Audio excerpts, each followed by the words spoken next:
Բարև ձեզ, վաճառում եք։ Բարև ձեզ, այո։ Կասեք ինչ արժե։ 8000 դրամ։ Ու ամենատարօրինակն այն էր, որ նա ռուսերեն էր ինձ գրում ու ներկայանում էր, որ Տաշիր քաղաքից է։ Լիստեյեմում Ամալիայի տեղադրած ապրանքը գնելու համար էին նրան գրել։ Ասել էին, որ ցանկանում են առաքման միջոցով ստանալ այն, իսկ գումարը կփոխանցեն քարտին։ Դրա պատճառով ես միանգամից կասկածեցի ու նրան ասացի, որ մինչև գումարը չփոխանցի ինձ, ես նրան ապրանք չեմ փոխանցի, ու երբ որ նա ասաց, որ խնդիր չկա, դուք ինձ հասցեն տրամադրեք, ես կկազմակերպեմ այդ ամեն ինչը, ես հասցեն տրամադրեցի, ու նա միանգամից ինձ ուղարկեց որ կեղծ հղում, որը շատ նման էր առաքման ծառայության անվան։ Գումարն իբր ստանալու համար Ամալիան պետք է հղումը բացեր, ինչը չի արել։ Ու ես հենց այդ պահին նրան հարցրեցի, որ դուք խաբեբա եք, ու նա ուղղակի ինձ ժպտացող սմայլներ ուղարկեց։ Լիստեյեմի միջոցով մարդկանց թիրախավորելու դեպքերը վաղուց են տարածված եւ խարդախությունները շարունակվում են մինչեւ այսօր տարբեր մեթոդներով։ Ոստիկանությունից տեղեկացնում են, այս տարի 36 հաղորդում են ստացել, նախորդ տարի 141։ Հղման մեջ զեղծարարները պատկերում են հայկական որևէ ֆինանսական ընկերության կամ փոստային ծառայության տարբերանշան, որ այն վստահելի թվա։ Եվ հղման մեջ կարող են տարբեր տվյալներ պահանջել մուտք անել, մասնավորապես օրինակ բանկային քարտի ամբողջական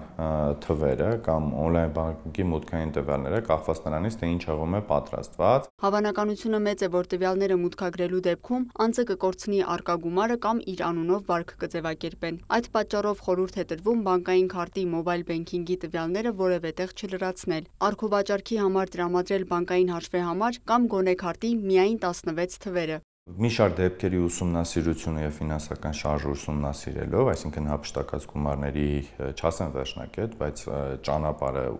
որ եղանակով եւ ուր է փոխանցում այդ գումարները, հիմնականում ուղարկում են հետխորհրդային երկրներ ու այս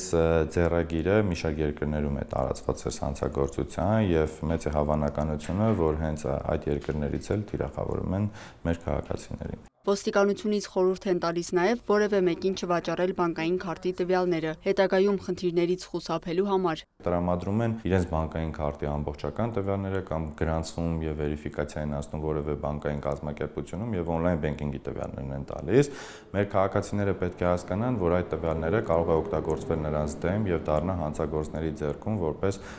գործիք, այսինքն հանցագործները այդ արխիվները օգտագործեն նոր հանցագործություններ կատարելու համար կամ այլ անձանց թիրախավորելու համար։ Իդեպ, առցանց առևտրի համար էլ խորհուրդ է տրվում ունենալ միայն այդ նպատակով բացված բանկային քարտ եւ գումար փոխանցել այն դեպքում, երբ անհրաժեշտ է։ Լիանա Խաչատուրյան, Էդգար Դավթյան, Աշոտ Խաչատրյան, Լուրեր։